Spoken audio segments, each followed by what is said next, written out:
the speakers of this morning for those inspiring words. And I also would like to thank the organizers of this wonderful event for having me here to speak on behalf of the University of Central America. I want to tell a story about the current human rights crisis happening in Nicaragua. And I want to say that this is a story of youth solidarity and a demand for justice. So I'll be telling you about the difficulties that our university is going through in these very hard times, especially to keep doing the work, our mission. So it all started on September 18th. It's going to be almost 7 months, 200 days soon. When our students at the University of Central America, is the Jesuit University in Managua, came out to protest against a recent law that had been approved that would reduce the benefits, Social Security benefits of the elderly. So they came out in solidarity with the elderly, but they were brutally attacked by the police that day, and they hurt a lot of people. People had to come into the university to look for shelter, and it was caused a lot of damage to the entrance, physical damage to the university. But the next slide. So what Nicaraguans saw those days were, police firing at people demonstrating peacefully. And they were even organizing mobs that were sympathizers to the government to attack on these peaceful protesters. And then the next day, the next slide, please. Thousands of people came out to protest. They felt offended by what the government had done.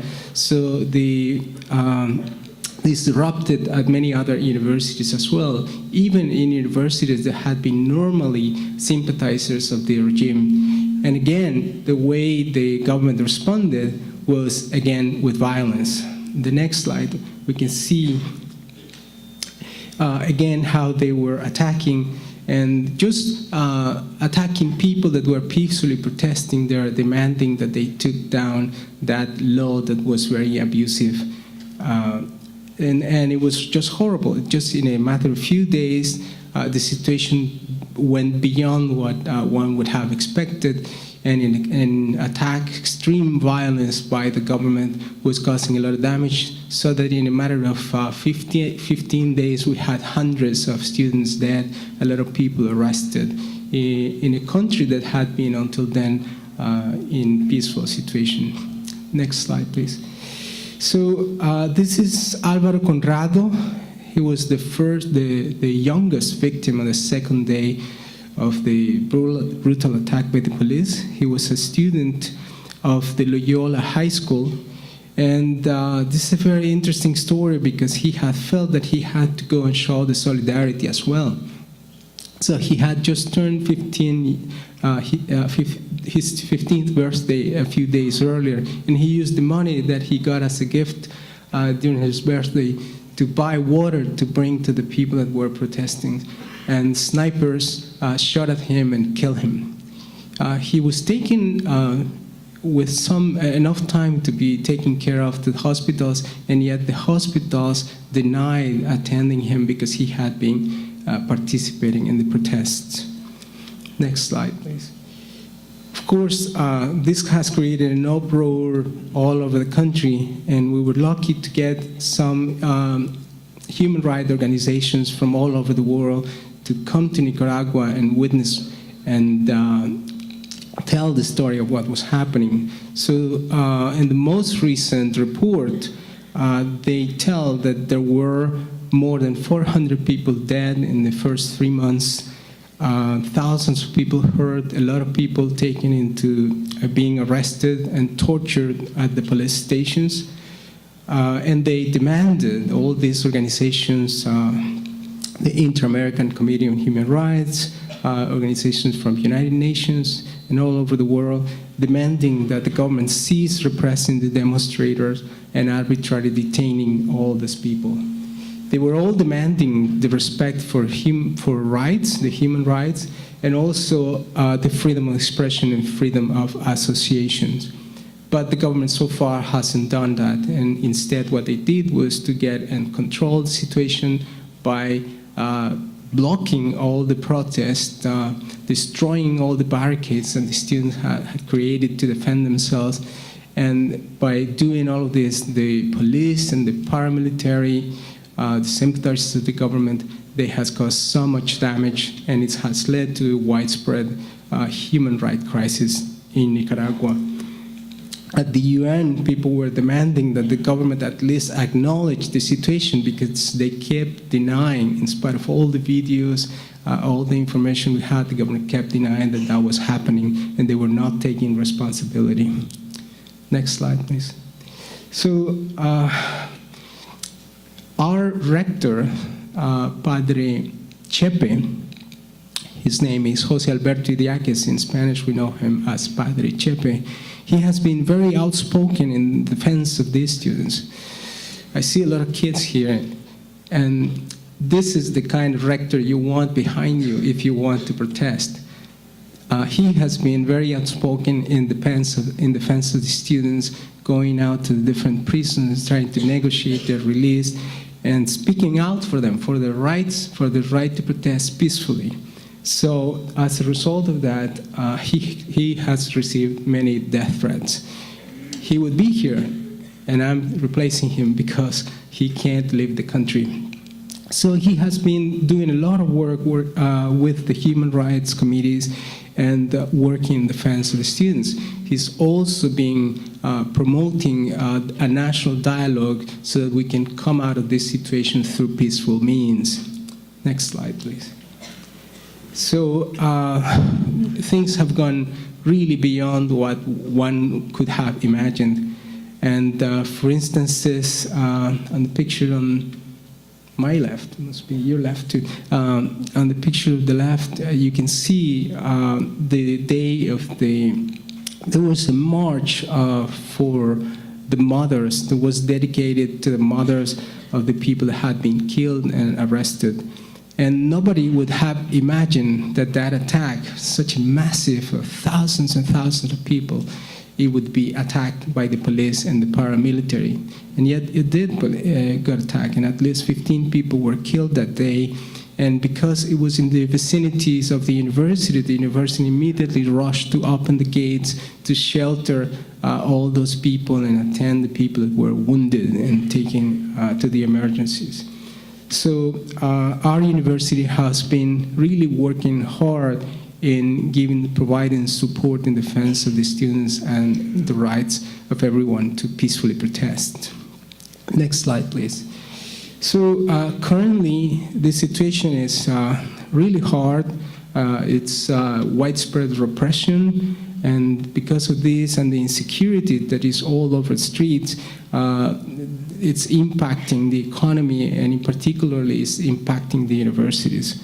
Of course, we decided to close campus, and we haven't been open for the past 7 months, ever since the crisis, because it's impossible for the students to come to the university. It's very dangerous. The police is surrounding, trying to capture and hunt all the students. So many students have had to leave, flee for their life, and they have gone into exile to neighboring Costa Rica, and it's estimated that by now 40,000 people have requested asylum in Costa Rica, and the numbers are just growing. So for the university, it's impossible to reopen, and knowing that there's so much insecurity. Besides, some other students are actually not feeling safe, and they're actually protesting by not going to school. Many other universities, particularly public universities, have been, which are, their rectors are assigned basically, and they're sympathizers of the government. They had to be trying to reopen, but have not been successful either. And actually what they've done is to expel students that participated in the peaceful protest. Many professors also have been fired from their posts. So the situation for universities, for the academic work, is actually very difficult. Next slide. In the previous picture, we had one of our students that was speaking on TV in that show, and a few days later was captured and is still in jail, accused of terrorism. What happens is that within the period of this crisis, the government has approved a new law on anti-terrorism, and they're using that law to accuse everyone who goes out to the streets to protest, accusing them of terrorists, and they charge people for 30 years. So due to this, the campus is closed currently, and of course the university itself has been attacked by the government. We have put out a lot of statements complaining about this situation. And our university is usually surrounded by these paramilitary forces in a way that they're trying to threaten our professors and our workers, our staff. Next slide, please. So I have to stop for a second and say a few words of thanks. We have been really lucky. We have been blessed in receiving the support from the international community, especially the Jesuit community all over the world has expressed and sent words of solidarity that are really encouraging for us, and we have to thank everyone who's done that. So we feel really blessed that all over the world this has given us a lot of good feeling and solidarity and keep us strong to keep the work we're doing. Next slide, please. So these are very, very brave young men and women, our students and the people that are participating in this protest. And they stand for what we stand, for freedom, for helping the poor, helping in solidarity with the elderly, and demanding strongly for the respect of their lives.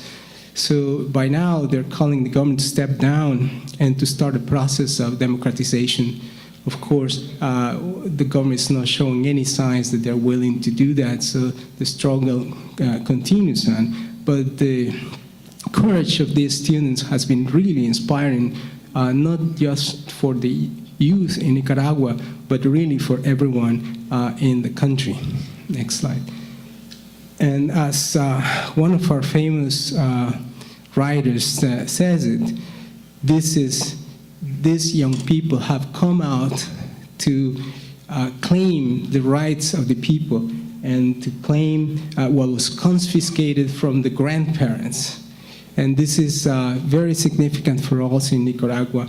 And of course, for us, we have to do the work that we do, and we're encouraged to do as a Jesuit community, as a Jesuit university, to keep doing the good work that we know how to do. And it's work for the poorest, work against violence, against a system that represses its people. And as just recently Father Arturo Sosa said, we have to be uncovering the roots of injustice and contribute to proposing alternatives for economic and social transformation. And we're just so glad that we can count on the support from all of you. Thank you.